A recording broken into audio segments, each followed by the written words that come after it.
छोटी सी कथा की तरफ आप लोगों को ध्यान लेकर के चलती हूँ। एक देश में बहुत बड़े राजा थे और राजा की जिम्मेदारी यही थी कि प्रजा हमेशा सुख में रहे।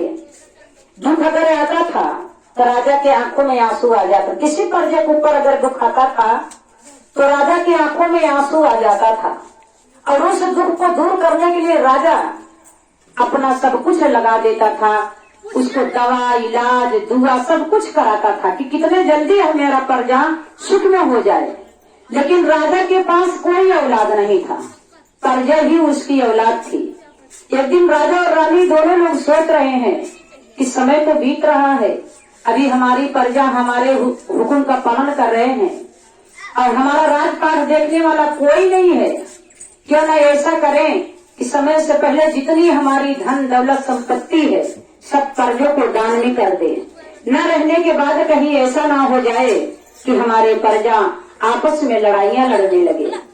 राजा यही सोच करके अपने नगर में ढिढोरा पिटवा दिया कि जो भी व्यक्ति मेरे जिस वस्तु पे हाथ रखेगा वो सामान उसका हो जाएगा। राजा यही सोच करके नगर में ढिढोरा पिटवा दिया और दूसरे दिन सारे प्रजा की लाइन लग गई। सारे प्रजा की लाइन लग गई। जो भी जाता कोई राजा के सिंहासन पे हाथ रख देता तो सिंहासन उसका हो जाता। कोई जाता राजा के मुकुट पे हाथ रख देता तो राजा उसको दे देते थे। कोई जाता राजा के हाथी पे हाथ रख देता तो हाथी उसकी हो जाती। कोई जाता राजा के महल पे, बाग पे, उनके जितने नदियां तालाब थी उस पर हाथ रखता तो सामान उसका हो जाता। लेकिन उसी में एक बहुत चतुर व्यक्ति था। उसने सोचा कि राजा की बाग, राजा की फौज और पलटन और राजा का हाथी, राजा का घोड़ा, राजा का सिंहासन, राजा का मुकुट, जब सब कुछ राजा का है तो मैं क्यों ना उस राजा के ऊपर ही हाथ रख दूं। जब सब कुछ राजा का है तो मैं क्यों ना उस राजा के ऊपर हाथ रख दूं। राजा ने मन ही मन सोच रहा है कि देखिए सब इंसान जितने हैं धन के भूखे हैं, कोई इंसान का भूखा नहीं है।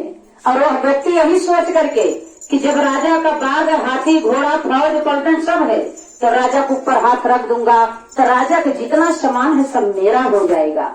अब वो व्यक्ति जा करके राजा के सर पे हाथ रख दिया। जब राजा के सर पे हाथ रखा तो जितने लोग वहाँ के थे सब उस व्यक्ति को ताकने लगे। कुछ लोगों ने हंसना भी शुरू कर दिया कि ये देखो इतना बड़ा मूर्ख है। जब वो लोगों ने उसके ऊपर उंगली उठा करके हंसना शुरू किया, राजा ने हाथ उठा दिया कि देखिए मेरा जितना सामान है कोई भी हाथ नहीं लगाएगा क्योंकि इसने मुझको चुना है। जब इसने मुझको चुना है तो मेरी सारी संपत्ति इस व्यक्ति की हो गई।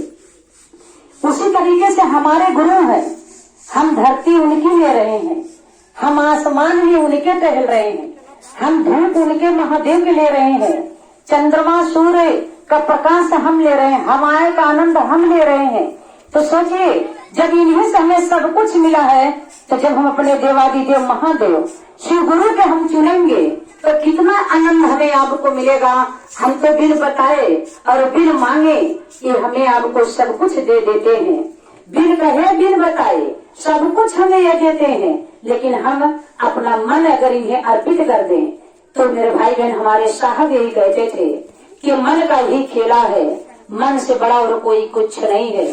तो मन से इन्हें अपना मांग लो, इन्हीं से अपना मांग लो, इन्हीं से महादेव को मांग लो, इन्हीं से अपने गुरु को मांग लो कि हे देवादिदेव महादेव अगर कुछ देना है बस इतना दे दीजिए कि आप मेरे गुरु हो जाएं और मैं आपका शिष्य हो जाऊं। एक बार प्रेम से बोलिए उमापति महादेव की जय।